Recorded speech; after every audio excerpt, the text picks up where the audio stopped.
નર્મદા લાઈવમાં તમારું સ્વાગત છે। રાજપીપળા શહેર હિન્દુ દેવસ્થાન સમિતિના નવી ટ્રસ્ટીઓની નિમણૂક સામે યુવરાજ માનવેન્દ્રસિંહ ગોહિલે નર્મદા કલેક્ટર સમક્ષ વાંધો નોંધાવ્યો છે। તેમનો આક્ષેપ છે કે રાજ પરિવારના વારસદારો અને સંબંધિત હિતધારકો સાથે પરામર્શ કર્યા વિના નવી સમિતિની રચના કરવામાં આવી છે। તેમણે સમિતિની રચના તાત્કાલિક અસરથી રદ અથવા સ્થગિત કરવાની તેમજ રાજ પરિવારની રજૂઆત સાંભળ્યા બાદ જ નિર્ણય લેવા માંગ કરી છે। યુવરાજે જણાવ્યું કે રાજપીપળાના ઐતિહાસિક દેવસ્થાનો માત્ર મિલકત નહીં પરંતુ રાજ પરિવારના પૂર્વજોની ધરોહર અને શહેરની ઐતિહાસિક ઓળખ છે।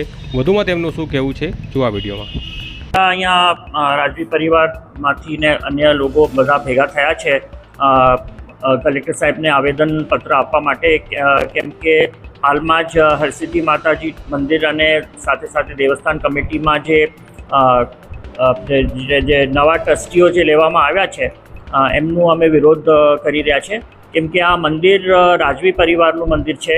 મારા પરદાદા મહારાજા વિજયસિંહજીએ વિલીનીકરણ વખતે સ્વેચ્છાથી આ મંદિર સમાજના માટે, પબ્લિકના માટે સોંપ્યું, એ હેતુથી કે આ મંદિરની જાળવણી થાય, એ મંદિર લોકો એમાં પહોંચે, એમનું દર્શન કરે અને એનું લાભ લે।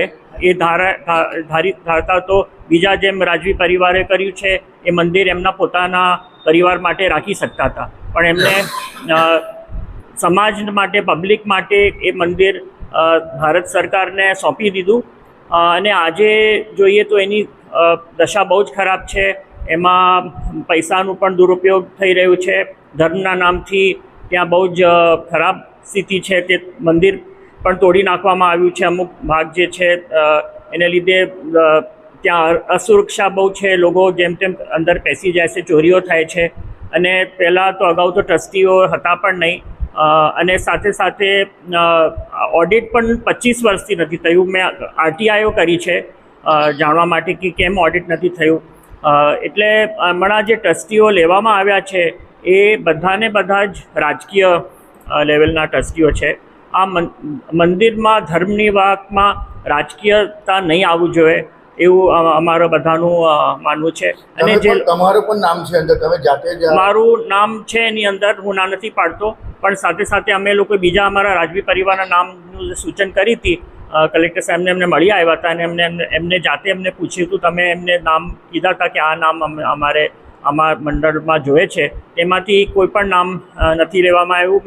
મેં એવું પણ સાંભળ્યું છે કે મારું નામ પણ એમાં નથી રાખવા માંગતા હતા એવું મને જાણ મળ્યું છે। એટલે મને લાગે છે કે આમાં રાજકીયતા ના હોવી જોઈએ।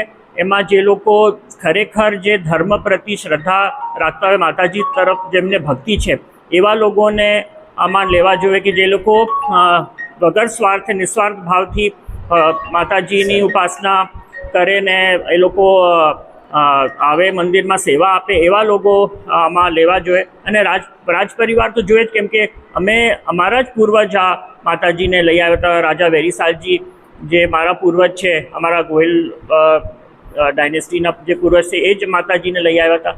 હવે એમના જ વંશજ ના હોય તો આ એક બહુ અન્યાય કહેવાય। એટલે અમે આજે આ રજૂઆત કરવા આવી રહ્યા છે। અને બીજું કે જ્યારે પણ આ ટ્રસ્ટી મંડળ લેવામાં આવ્યું ત્યારે રાજવી પરિવારનું કોઈ પણ જાતનું સલાહ સૂચન નહીં કરવામાં આવ્યું, એના વગર ટ્રસ્ટી મંડળની નિમણૂક થઈ છે। એ પણ અમે રજૂઆત કરવા આવ્યા છે કે હાલની જે મંડળ જે નિયુક્ત થઈ છે એ અત્યારે જ્યાં સુધી કે આ વાત અમે એનું ખુલાસો ના લાવીએ, જ્યાં સુધી કે અમને આનું કંઈક સોલ્યુશન ના લાવે ત્યાં સુધી એ મંડળને નહીં લેવામાં આવે અને અમે જે રજૂઆત શરૂઆતમાં કરી હતી એ ટ્રસ્ટી આમાં લેવામાં આવે એવી અમારી રજૂઆત છે।